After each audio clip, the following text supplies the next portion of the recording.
Hi folks, I'm Craig Taylor, and as always a huge thanks for joining me here on my YouTube channel, the Bushcraft Padawan. I don't know about you, but when I go outside into the woods to do a day, an overnight, a couple of days bushcrafting, there are some things that I know are gonna take time.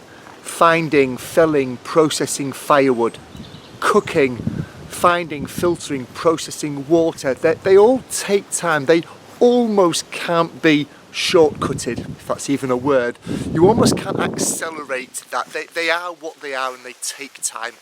So what I always like to try and find are ways that I can accelerate some of the other facets of when I'm outdoors so that I can save time, so that I can decrease the amount I'm taking on those things, giving me more time to do those more time intensive things like wood processing, water processing, cooking, things like that.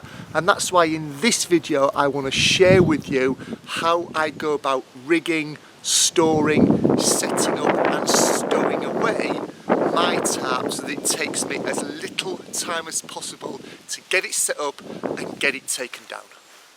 Now it's probably worth mentioning at this point that my favoured tarp setup is the traditional A-type frame of shelter when I'm using a tarp. I do use others, I have used others, but my preferred go-to type of configuration is that traditional A-type frame or A-type roof of tarp shelter that you're seeing on the screen at the moment. I'm saying that because there are some specific parts of this video that we're going to look at where it is very much geared towards that type of tarp setup. Having said that, the general principles and approach and thinking that I go through in this video that I'm going to share with you, I think you can apply to any type of tarp configuration, any type of setup, whatever your preferred setup is. I think you can apply these general rules and principles in this process to speed up the time that it takes for you to set your tarp up as well. There are some specific parts of it though that are specific and focused on the way that I like to set that shelter up. The first thing that I do is I consider the clock starting, the stopwatch starting on my tarp setup, not when I've got the tarp in my hands and I'm about, I physically got it in my hands. I consider the clock starting from the point that I want to set that tarp up, either because I've got to a decent location or perhaps because I can feel a few drops of rain. I consider that the starting point for me setting my tarp up. Why am I saying this? Is this not obvious? Well, the reason I'm saying this is because I do not stow my tarp in a stuff sack and put it inside my rucksack. I still use the stuff sacks that they come with for other things, but I loosely stow my tarp. And this is where I stow it. On the outside of my day sack, I actually have a pouch sewn onto, there it is, the outside. I actually have two, but it's this one here that my hand is on, and it's within that I stow my tarp and the pegs and the guy lines and the ridge lines and all of that. I do that for several reasons. One, it's easier to stow in here when your hands are cold, wet, numb, maybe with some cuts on them, maybe with some impairment on your hands. It's much easier to get it into that pouch than it is into a stuff sack. So it's quicker to stow it away. I also find that it's much easier for me to get it out when I need it as well, because all I have to do is to pop that buckle there and I'm at the tarp. It's not stowed away in my rucksack. I don't need to open up my day sack and go inside it and open up the drawer lock closure and root about inside. One, slowing me down, and two, clearly opening the contents of my day sack to the elements as well. It's all stowed on the outside, making sure that I can start the process of putting the tarp up much more quickly than stowing it on the inside. So here's the pouch in question. As I said, I simply need to pop the buckle and I'm straight away, I've got access to the tarp. Now, a couple of things I want to point out here, just sort of draw your attention to them and then get them out of the way. I do carry some pre-carved natural pegs with me. Clearly, if we're talking about setting things up quickly, then having some pegs with you, either that you've fashioned on a previous trip from some dead standing wood, or possibly some manufactured metal or plastic pegs, is going to help you out. But let's just put those to one side and you'll see those in use later on. These are at the top. These are the first things that I see when I reach into here. This is actually the ridgeline. This is the line that my tarp will be suspended between two trees and will dangle from. That ridgeline is stowed at the top. That means that when I reach into this to set up, all I need to do is to grab one hank of ridgeline, another hank of ridgeline, pull those out, and because that ridgeline, and I'll show you this in a second on the video, is pre-attached to my tarp, everything just comes out in one. I'm stood roughly in between the two trees that I'm going to suspend my tarp from. I drop my day sack down, I've popped open the pouch, I reach in, I grab those two hanks of ridgeline, which we actually know is one piece of ridgeline, grab them both, pull that ridgeline out, and as you can see, everything comes out in one handful. The ridgeline is in my hands and the tarp is suspended from it. I grab one hanked end of that ridgeline, uncoil it, pass it around the tree and tie it off in an event hitch. I've now moved over to the other tree. I take the other hanked end of the ridgeline, pass it round the tree, tension it and then tie it off.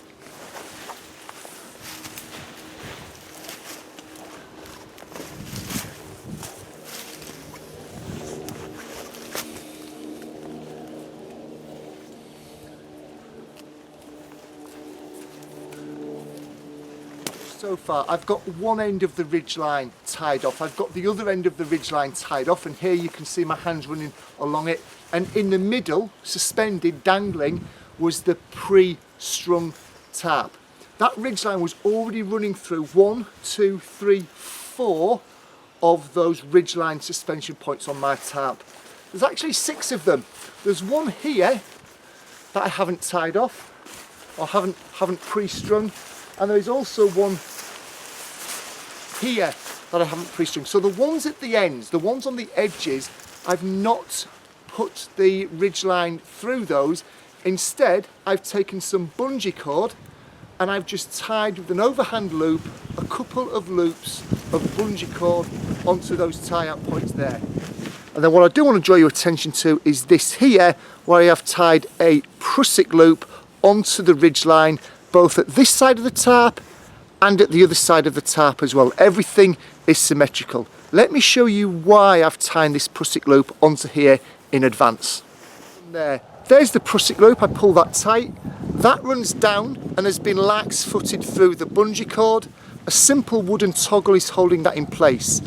I can now go to the other end of the tarp and I can really pull some tension into this, and that will allow me to make sure that my tarp is as taut and as high and as is strung out as it possibly can be, because this prusik loop at this end is biting into the rope. Let's go to the other end to have a look at that. And then I can then pull on the prusik line, keep pulling. It's actually gone out of shot a little bit there. Is that better? Does that move that round? Good. You can now see the tension that I'm able to introduce into the prusik, through the wooden toggle, onto the bungee cord, and that now allows me to have a very, very nice, tight ridgeline running through my tarp, and my tarp is pulled right up into that because of the way that I've pre-strung it, and I'm using this bungee to really, really pull the tension in of that tarp and elevate it. I have pre-tied my guy lines to each of the loops on each of the 4 corners of the tarp. Once again, you can't lose everything. When you pull it out of that day sack, everything comes out in one bundle, pre-attached. It's a relatively simple case of me now going around each of the 4 corners, pulling it tight, pegging it into the ground, adjusting and replicating that another 3 times to peg out all 4 corners.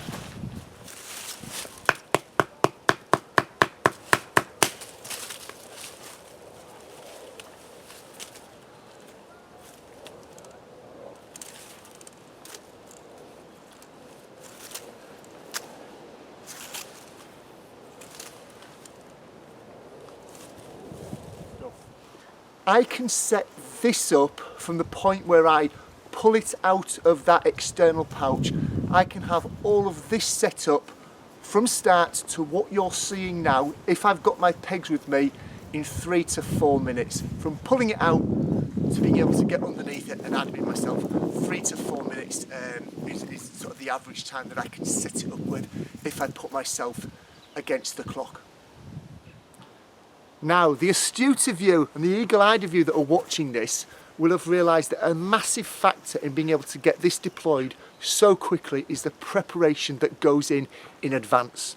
Some of that preparation you can almost do once and kind of forget about, such as threading the ridgeline loops with your cordage, tying the prusik loops onto your ridgeline, tying those bungee loops onto the edge of your tarps, tying your guy lines onto all 4 corners. A lot of it can be done in advance.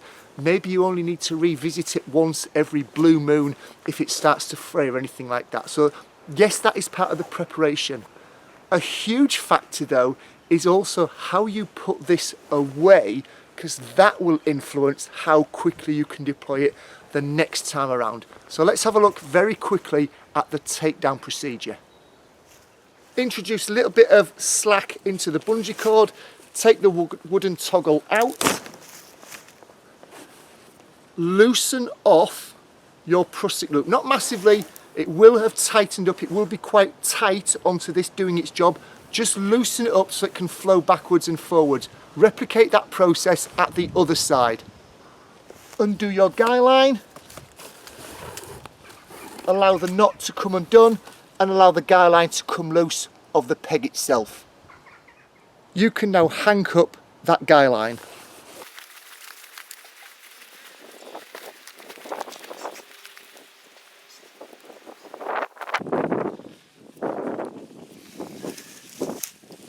You can now replicate that process for the remaining 3 corners of your tarp.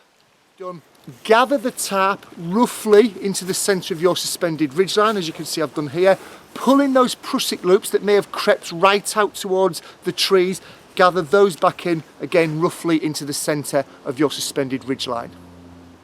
If you've tied a quick release knot, it should be a fairly simple case of just pulling on that to release the suspended ridgeline from the tree at one end. I'll then walk back towards the tarp and hank that up just like I have with the guy lines at each of the 4 corners.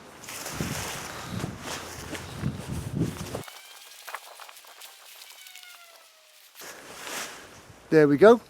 That's one end hanked up, and I'm just going to repeat that process where it's tied off to the tree at the other end of the ridgeline.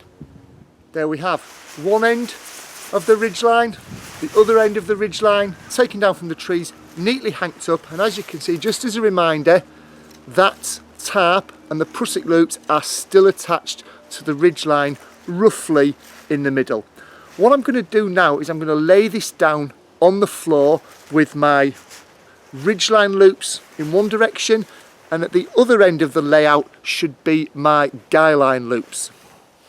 I can now grab those 4 lines, feed them into the bottom of the pouch, gather together the tarp material, and then just start feeding it on top, piling it in, compressing it with my hands until I reach the end of the tarp where my ridgeline is.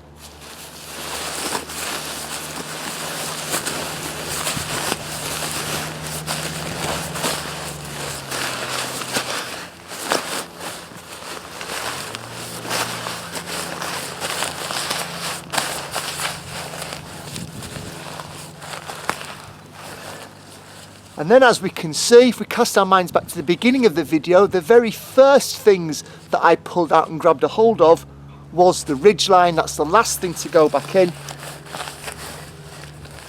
Neatly on the top there, I can close the pouch down, do the buckle up, and my kit is stowed away in such a way that I know the next time I need to deploy it, I can do exactly as we've done earlier on in this video. Open that pouch, grab that ridgeline, pull it out, and quickly get on with setting my tarp up.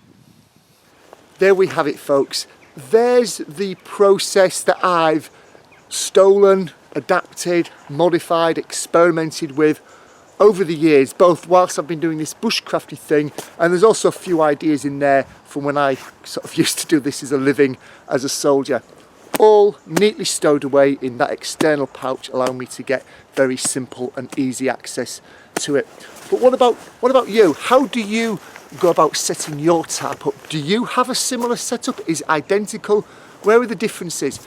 Do you do something different? Do you put your tarp in a compression bag in your main pack? Do you have your cordage stowed elsewhere and allowing you to do a different type of tarp configuration depending on what the site is when you get there? Do you not like to have it pre-set up because you feel it limits the opportunities when you actually get to your final location? Whatever your thoughts, ideas, suggestions or anything like that, please do leave them in the comments below. Subscribe button over there, I'm sure you know what to do with it by now. There's a thumbs up button. Equally, I'm sure you know what to do with that by now if you enjoyed watching the video. But above all, do please let me know your ideas and thoughts in the comments below, and do share the video if you think it would be of value to others. Thanks as always for watching. I'll see you real soon. Cheers.